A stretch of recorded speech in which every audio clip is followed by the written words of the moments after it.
Hello everyone, कैसे हो आप सभी। लास्ट वीडियो में हमने यहाँ पे जो अदर एग्जांपल है, हमने यूटिलिटी के जितने टाइप्स होते हैं, टोटल यूटिलिटी, मार्जिनल यूटिलिटी और एवरेज यूटिलिटी के कंसेप्ट को क्लियर कर चुके हैं। अब टोटल यूटिलिटी और मार्जिनल यूटिलिटी हम कर चुके हैं, जहाँ पे हमने देखा था कि मार्जिनल यूटिलिटी में क्या होता था भी, एक एडिशनल जब हम यूनिट का कंजप्शन करते हैं तो उससे क्या चेंज आता है टोटल यूटिलिटी के अंदर, और जितना चेंज आया है वही हमारी मार्जिनल यूटिलिटी होती थी, ऐसा कुछ था। अब करना है relationship between total utility and marginal utility. Total utility पता आपको क्या होता है, जहाँ पे हमें जितनी यूनिट्स का हम कंजप्शन करते हैं उससे टोटल हमें कितना सेटिस्फैक्शन मिल रहा है। जबकि मार्जिनल यूटिलिटी एक एडिशनल यूनिट का कंजप्शन करने पर कितना सेटिस्फैक्शन मिल रहा है। यहाँ पे मैंने आपको एक वो भी बताया था कि यहाँ पे law of diminishing marginal utility का रूल काम करता है कि हमें हमेशा नेक्स्ट यूनिट से मिलने वाली यूटिलिटी या सेटिस्फैक्शन हमेशा कम होती जाती है। ठीक है, वो भी हम आगे डिस्कस करेंगे। सबसे पहले relationship between total utility and marginal utility. अब देखो यहाँ पे पहले शेड्यूल देखते हैं हम। 0 इकाई का अगर हम 0 यूनिट्स का कंजप्शन करते हैं तो टोटल और यूटिलिटी और मार्जिनल यूटिलिटी 0 है, जब हमने कुछ लिया ही नहीं है। ठीक है, हम एक एग्जाम्पल इसको एक बिस्कुट के पैकेट के ऊपर लेते हैं। हमने 0 बिस्कुट का पैकेट लिया तो हमें कुछ सेटिस्फैक्शन नहीं मिला है। हमने एक बिस्कुट का पैकेट लिया, 1 यूनिट का कंजप्शन किया है, हमें टोटल यूटिलिटी मिली 20। तो अब देखो मार्जिनल यूटिलिटी कैसे निकलेगी। यहाँ पे भी 0 से 1 तक पहुँचने के लिए एक एडिशनल इकाई का कंजप्शन किया। इस पॉइंट को ध्यान रखना है, एन एडिशनल मतलब एक एडिशनल का हमने लास्ट एग्जांपल में किया था, 1 से 5 तक पहुँचने में 4 का चेंज आया था, लेकिन मार्जिनल यूटिलिटी हमेशा 1 पे बताई जाती है। क्लियर है। तो यहाँ पे 1 पे पहुँचने के लिए कितना चेंज आया, 20 का। हमने 2 यूनिट का कंजप्शन किया, टोटल यूटिलिटी हमें मिली 36 की। तो 1 से 2 पर पहुँचने के लिए चेंज कितना आया, 16 का। इसी तरह से 3 से 47, 4 से 53। इस तरह से देखो मार्जिनल यूटिलिटी हर नेक्स्ट यूनिट से मिलने वाली जो यूटिलिटी है वो कम होती जा रही है। पहले 20 होती है, फिर 16, फिर 11, फिर 6, फिर 0, फिर एक टाइम जाकर माइनस पे भी हो जाती है, क्योंकि यहाँ पे हमेशा law of diminishing marginal utility का रूल काम करता है। एग्जाम्पल के लिए भी मैंने आपको बताया था कि अगर आपको भूख लगी हुई है और आप एक पिज़्ज़ा, स्लाइस ऑफ पिज़्ज़ा पर खाते हो एक एक पीस करके।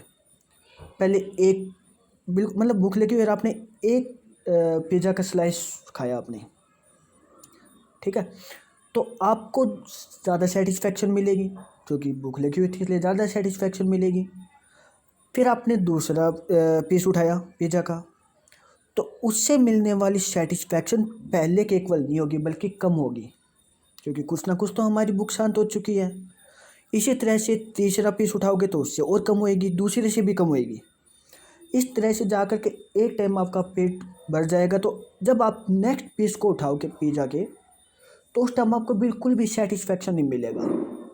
क्यों? क्योंकि आपका पेट भर चुका है, 0 सेटिस्फैक्शन मिला है। और उसके बाद अगर आप नेक्स्ट यूनिट का और कंजप्शन करते हो तो उससे नेगेटिव भी जाएगी, वोमिटिंग की प्रॉब्लम आएगी क्योंकि धक्के से खा रहे हो। तो इसी तरह से ये आपका law of diminishing marginal utility का रूल यहाँ पे काम करते हैं। इसके ऊपर डायग्राम कैसे बना हुआ है ये देखो। सबसे पहले ऊपर हमने टोटल यूटिलिटी को बनाया, सेम इसको फ्री हैंड से नहीं बनाना है, जो हमने शेड्यूल में जिस डाटा को हमने यूज किया बिल्कुल वैसे बनाया गया। 0 पे 0 रहता है, नीचे एक्स एक्सिस पर हमने जितना कंजप्शन किया यूनिट का, ओके, वाई एक्सिस पर यूटिलिटी दिखानी होती है। ठीक है, 0 पे 0, 1 पे 20, 2 पे, इस तरह से देखो टोटल यूटिलिटी हमारी हमेशा बढ़ती रहती है। ठीक है, टोटल यूटिलिटी पहले तो बढ़ेगी ठीक है।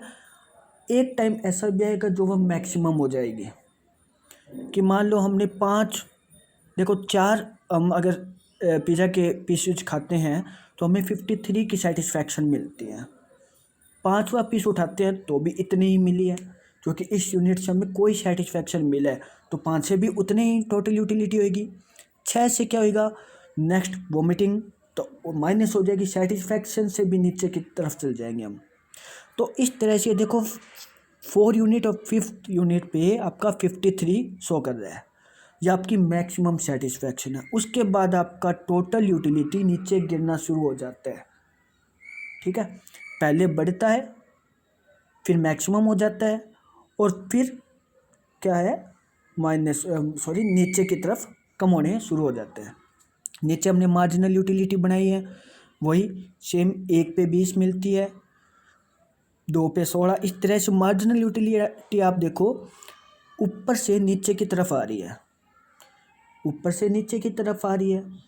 इन्वर्स रिलेशनशिप हुआ क्योंकि यूनिट्स का कंजप्शन तो बढ़ रहा है जबकि मार्जिनल यूटिलिटी कम हो रही है।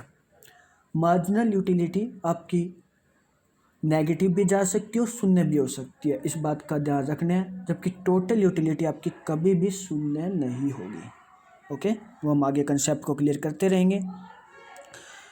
तो यहाँ पे आपने देखा मार्जिनल यूटिलिटी 5 पे 0 है 5 यूनिट पे, तो मतलब यहाँ पे टोटल यूटिलिटी मैक्सिमम हुई थी। अब ये देखो हमारी टोटल यूटिलिटी और यहाँ पे मार्जिनल यूटिलिटी का बिल्कुल पॉइंट मैच हो रहा है।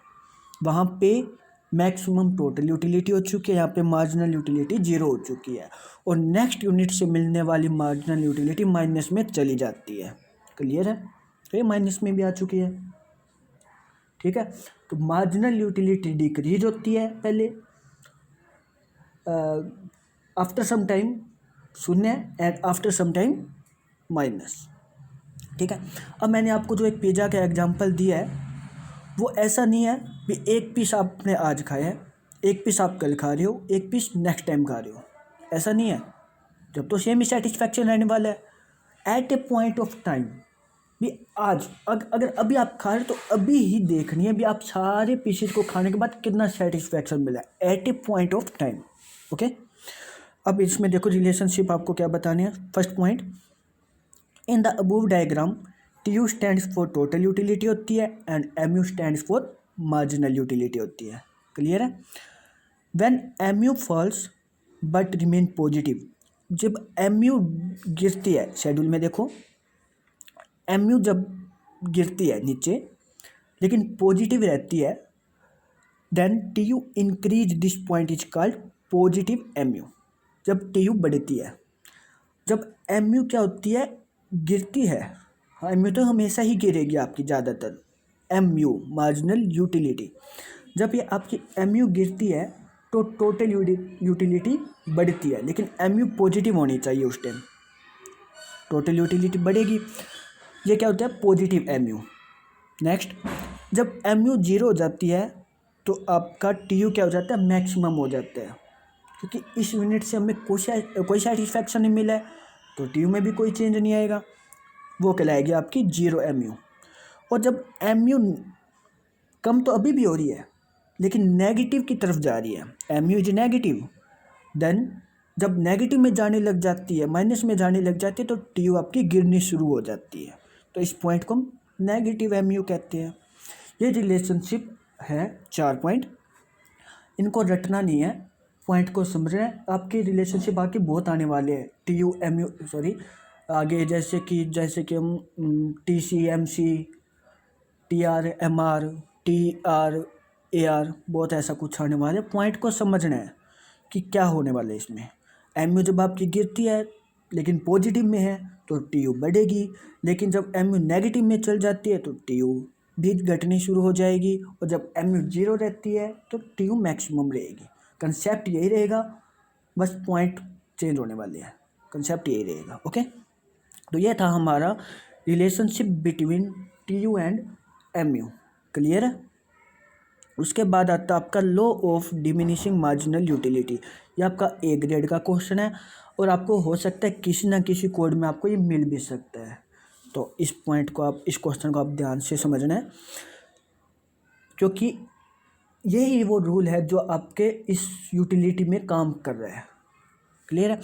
Define when the consumer consumes more and more units of a commodity at a point of time। Same example आपका पिज़्ज़ा वाला, जब आप ज़्यादा से ज़्यादा मोर एंड मोर यूनिट का कंजप्शन करते हैं at a point of time, the utility derived मतलब प्राप्त होती है from every next unit start falling या डिक्लाइन। मतलब जब आप नेक्स्ट यूनिट का कंजप्शन करते जाएंगे तो उससे मिलने वाली यूटिलिटी कम होती जाएगी। This decline utility is called law of diminishing marginal utility.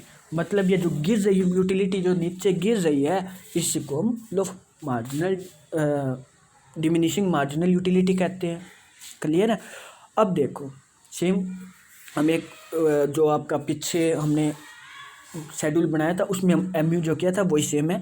0 पे 0 है। मान लेते एक यूनिट से हमें 20 की सेटिस्फैक्शन मिली है, ठीक है। दूसरी यूनिट से हमें 16 सेटिस्फैक्शन मिली है।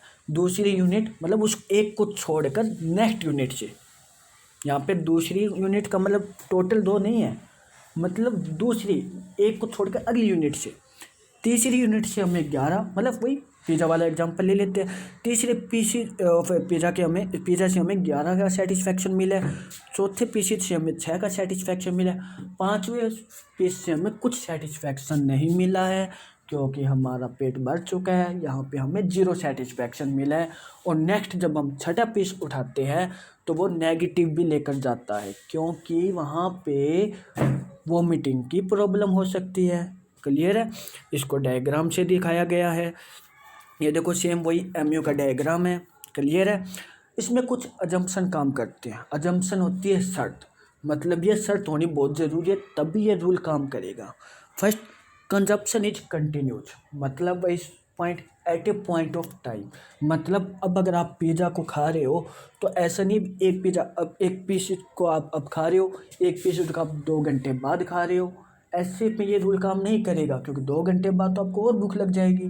तो at a point of time मतलब कंजप्शन आपका कंटिन्यू होना चाहिए, तब देखा जाएगा कि क्या यूटिलिटी मिलने वाली है। क्लियर है? सेकंड पॉइंट है रेशनल कंज्यूमर। रेशनल कंज्यूमर ये कि एक नॉर्मल कंज्यूमर होना चाहिए, ऐसा नहीं है कि किसी एडिक्टेड कंज्यूमर हो। एडिक्टेड कहे तो कि मतलब मान लेते हैं कि जो शराब सिगरेट ये पीते हैं या पिज़्ज़ा का एक एडिक्टेड हो भी लत है, भी उसको पिज़्ज़ा बहुत खा सकता है, वो एडिक्टेड नहीं होना चाहिए किसी चीज़ से, नॉर्मल कंज्यूमर होना चाहिए। क्लियर है? थर्ड पॉइंट है utility must be measured in cardinal number. जो हम यूटिलिटी एमयू टीयू इसको मापते हैं इसके कार्डिनल नंबर में होना चाहिए। देखो 2 नंबर होते हैं, एक होता है कार्डिनल नंबर, एक होता है ऑर्डिनल नंबर। कार्डिनल नंबर वो होते हैं 1 2 3 4, जबकि ऑर्डिनल नंबर आपके होते हैं 1st 2nd 3rd 4th। तो आपकी यूटिलिटी कार्डिनल नंबर में होनी चाहिए। क्लियर है? Quantity quality and size must be constant. मतलब जिस चीज़ का हम कंजप्शन कर रहे हैं, मतलब कि पिज़्ज़ा का हमने जो एग्जांपल लेकर चल रहे हैं उसी को देखते हैं। जो पिज़्ज़ा का कंजप्शन करें, जो सारे पीसीज है, सब स्लाइस जो पीसीज जितने भी पीस रखे हुए हैं उनकी क्वालिटी सेम होनी चाहिए। किसी में नहीं किसी का टेस्ट चेंज हो गया, इस पीस में टेस्ट चेंज हो गया, वो नहीं होना चाहिए। सब पीसीज में क्वालिटी सेम होनी चाहिए, सब पीसीज का साइज इक्वल होना चाहिए।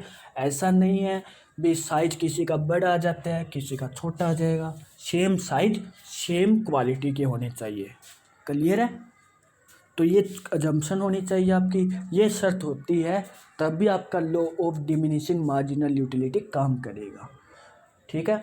तो ये मेन रूल है आपका, इसको क्लियर करना है कि जैसे जैसे हम मोर एंड मोर यूनिट्स का कंजप्शन करते जाएंगे हमें नेक्स्ट यूनिट से मिलने वाला सेटिस्फैक्शन कम होता जाएगा। ये आप अपने किसी के ऊपर भी अप्लाई कर सकते हो, अपने खाने के ऊपर अप्लाई कर सकते हो या किसी और पर भी। मतलब नॉर्मली जैसे कि आइसक्रीम का ले लेते हैं हम, भी आइसक्रीम आप खाने जाते हो बाहर तो पहले एक आइसक्रीम खाते हो, फिर दूसरी खाते हो, तीसरी खाते हो, इस तरह से आपको हर आइसक्रीम से मिलने वाला सेटिस्फैक्शन कम होता जाएगा। क्लियर है? तो ये आपका law of diminishing marginal utility clear हो चुका है। Okay, please take care, thank you so much.